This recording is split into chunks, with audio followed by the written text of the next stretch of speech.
Jeudi 18 janvier 2018, Eric Mazurier, directeur du centre hospitalier intercommunal de Meulan-les-Mureaux, a présenté ses vœux à ses invités à l'EHPAD Châtelain-Guillet à Meulan, en compagnie de Cécile Zamil-Popescu, maire de la commune, mais aussi président du conseil de surveillance du CHIM, qui a parlé longuement sur une année bien remplie en 2017 et sans doute en 2018.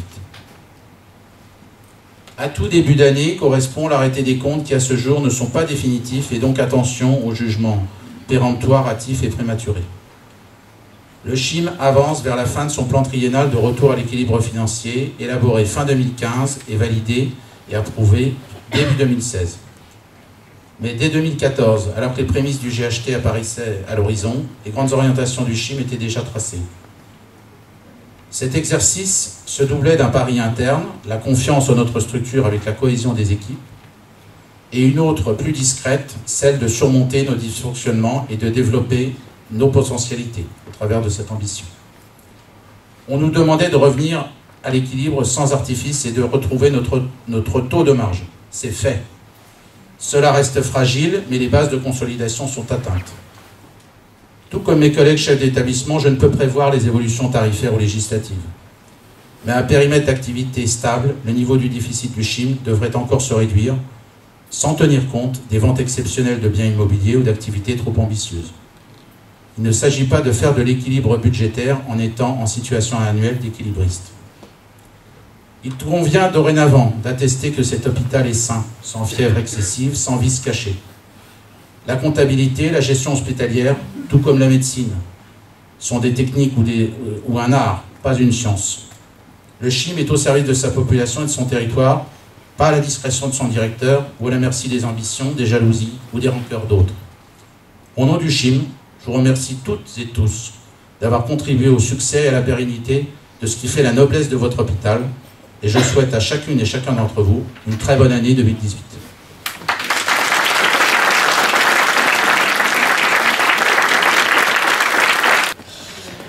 Donc, monsieur le directeur du CHIM, mesdames et messieurs les membres du conseil de surveillance, mesdames et messieurs les membres du personnel hospitalier, mesdames et messieurs les présidents d'ASSOS, que j'ai vus aussi nombreux, mesdames et messieurs, je suis heureuse de vous retrouver dans ce lieu extraordinaire que nous voyons avec grand plaisir évoluer au fil du temps. J'avais ici même pris la parole il y a 2 ans, avec plein d'amertume, je l'avoue, et un grand sentiment d'injustice au regard de la situation que nous subissions.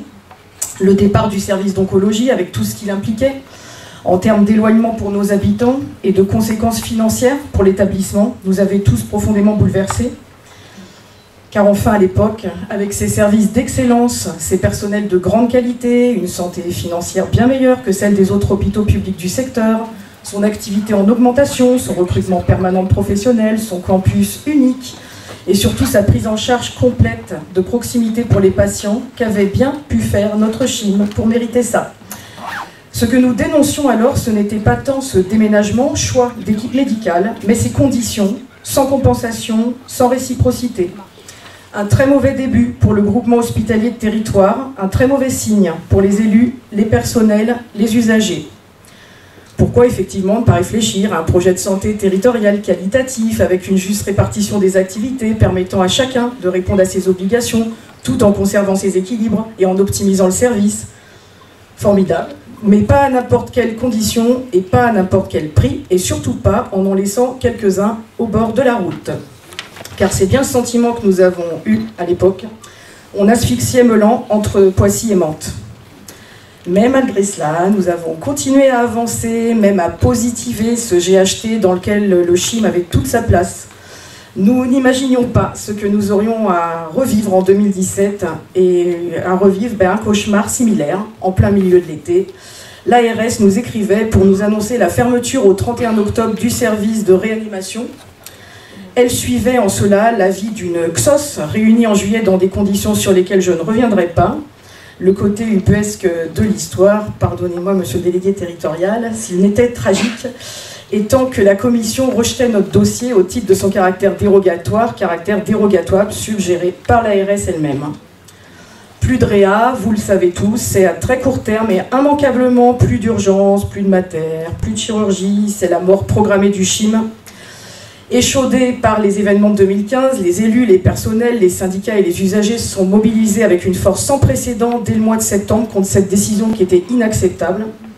Et vous me permettrez une petite parenthèse pour mes collègues maires et adjoints au maire que je souhaite vivement remercier, car nous avons entendu les mots de cynisme ou de démagogie.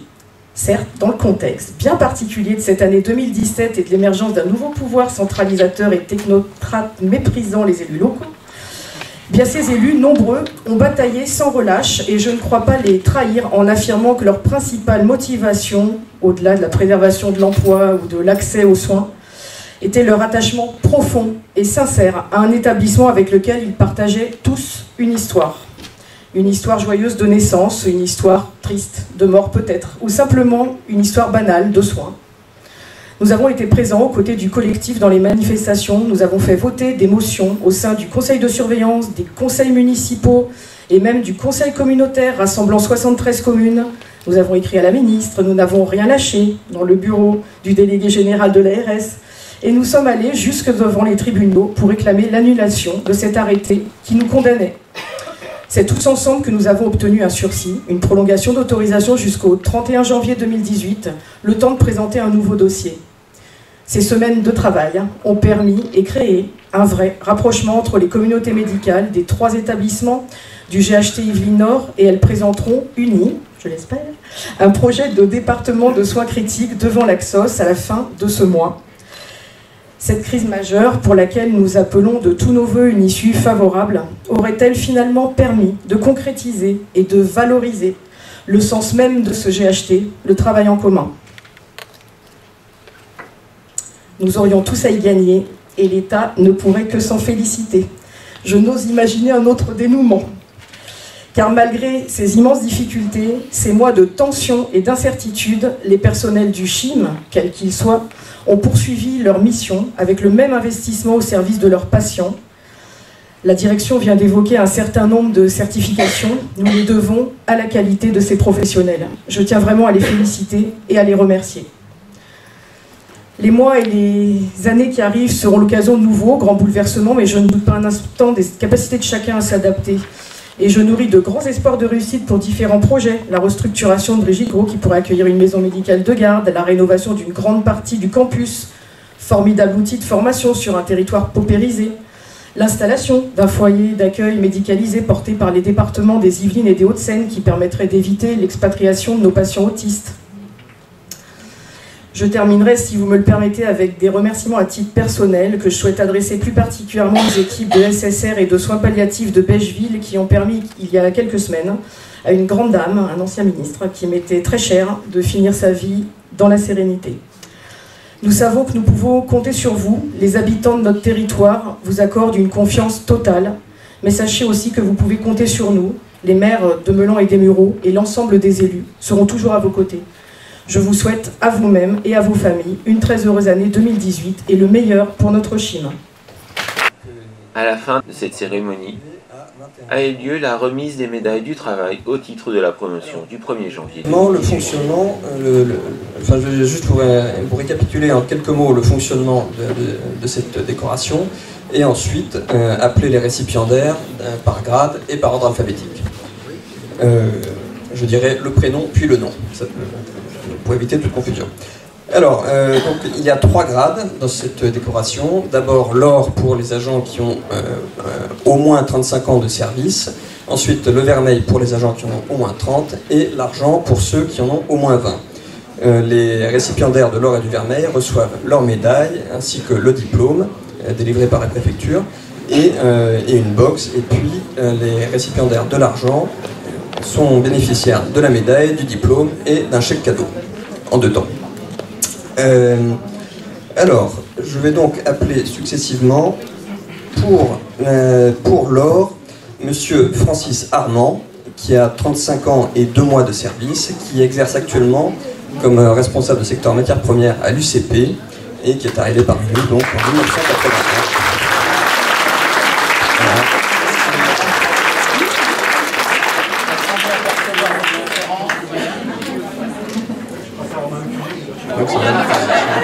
Pour aujourd'hui, on vous le pardonnera.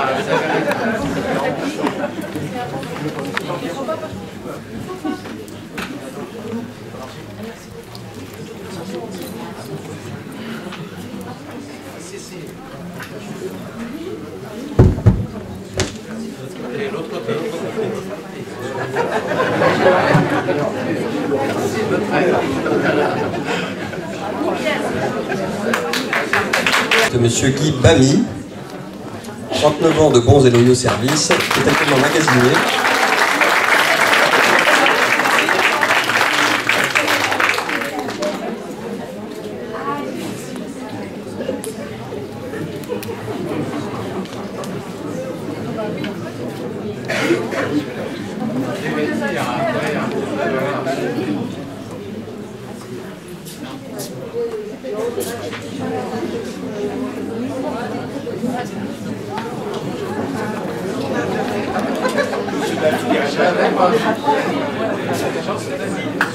J'appelle ensuite Madame Marie-Claire Bréval, 35 ans et 5 mois de service, actuellement aide-soignante au centre Arc-en-Ciel.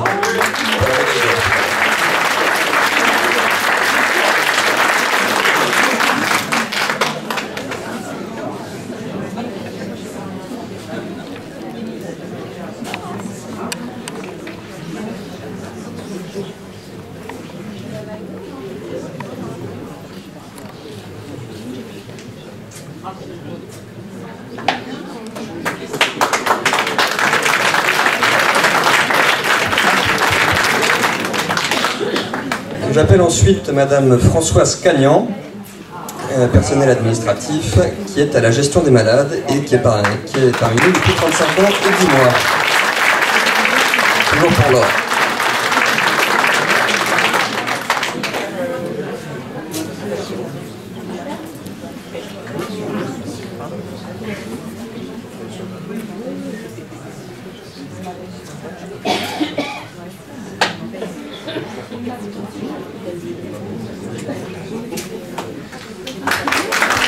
J'appelle ensuite, toujours pour l'or, Monsieur Hugues Curier, magasinier et référent du service, qui est parmi nous depuis 40 ans.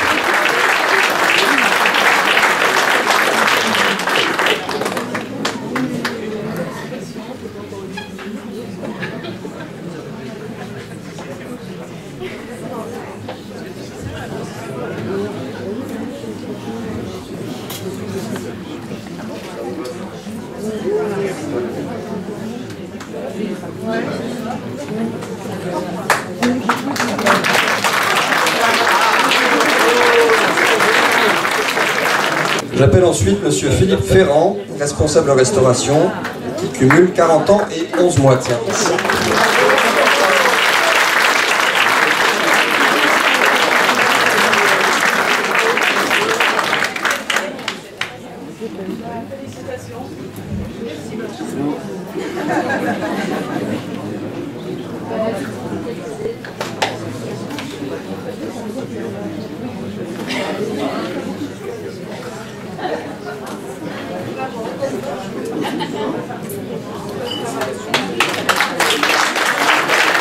Et toujours pour l'or, j'appelle Madame Annie Pécourt, 36 ans et 4 mois de service, actuellement infirmière anesthésiste au bloc opératoire.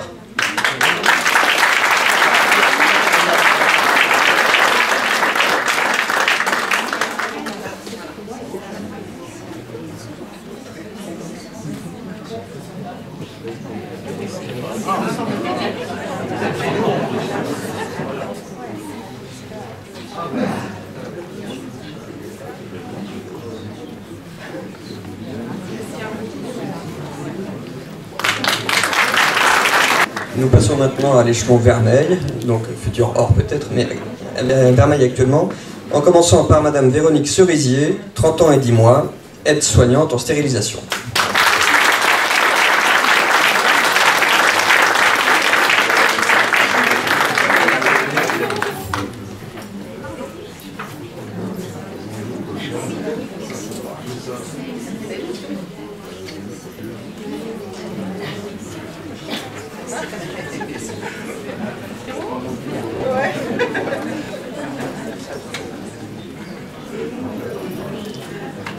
Toujours en vermeil, Madame Evelyne Coste, diététicienne, qui a 36 ans et 2 mois de service.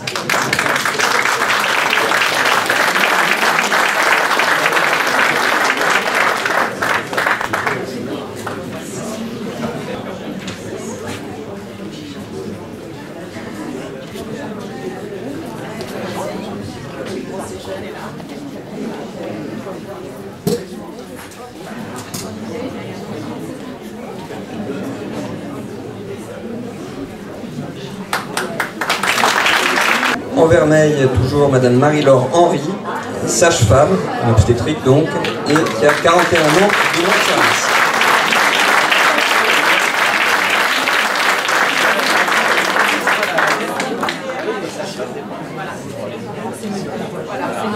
Oui, les sages-femmes.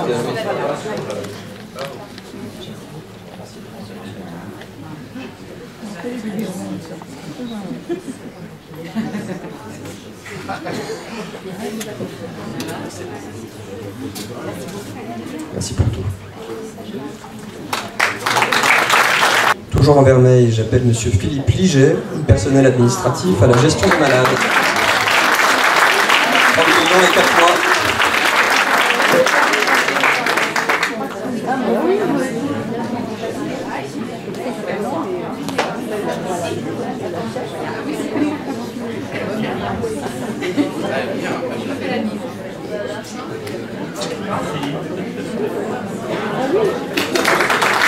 Toujours en Vermeil, Madame Véronique Marchadour, infirmière psy au CMP des Mureaux, centre médico-psychologique.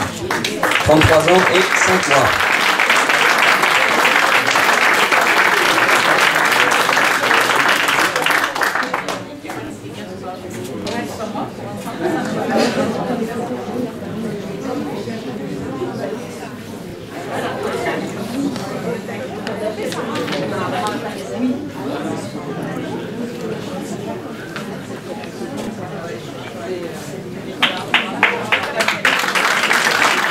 Et dernière personne récipiendaire du Vermeil, Madame Claire Somme, 30 ans de service, infirmière au privé.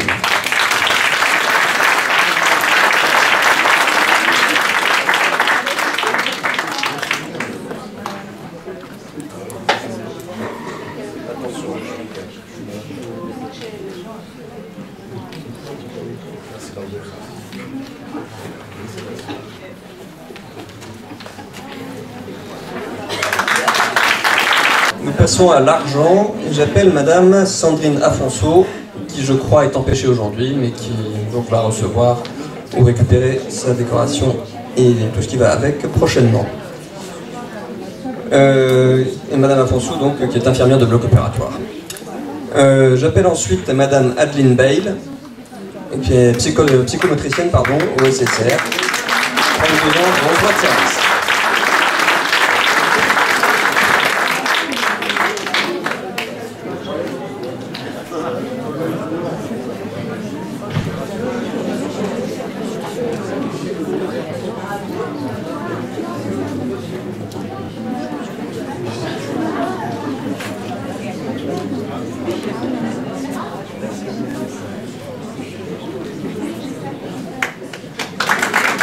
J'appelle désormais Monsieur Stéphane Gossin, responsable de l'atelier.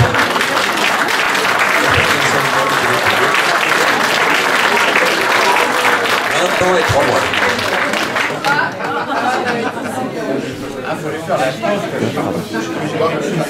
Le bisou.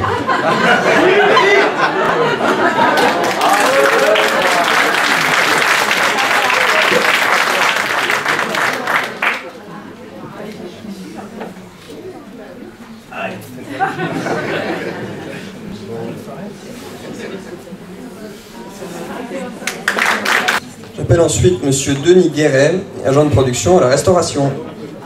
26 ans et 10 mois d'ancienneté.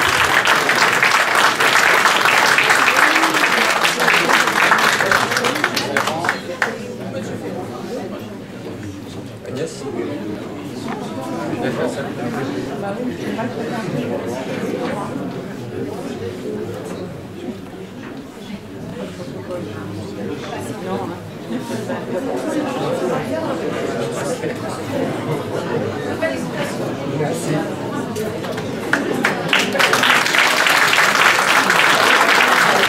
J'appelle ensuite Monsieur Abdelkader Khalifa, hôtelier à l'UCP, 23 ans et 2 mois de service.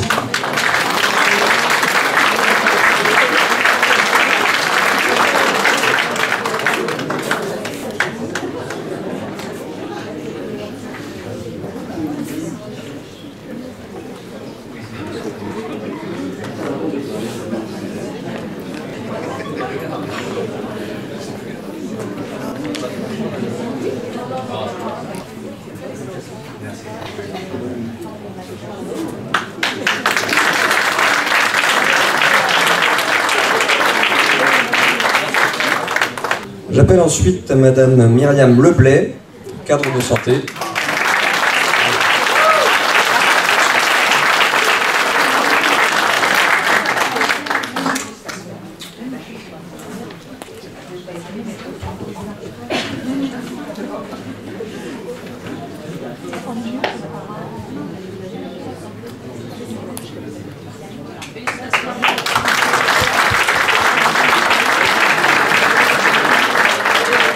Ensuite, j'appelle Madame Fernande Paris-Pinto, qui est assistante médico-administrative au pôle de médecine.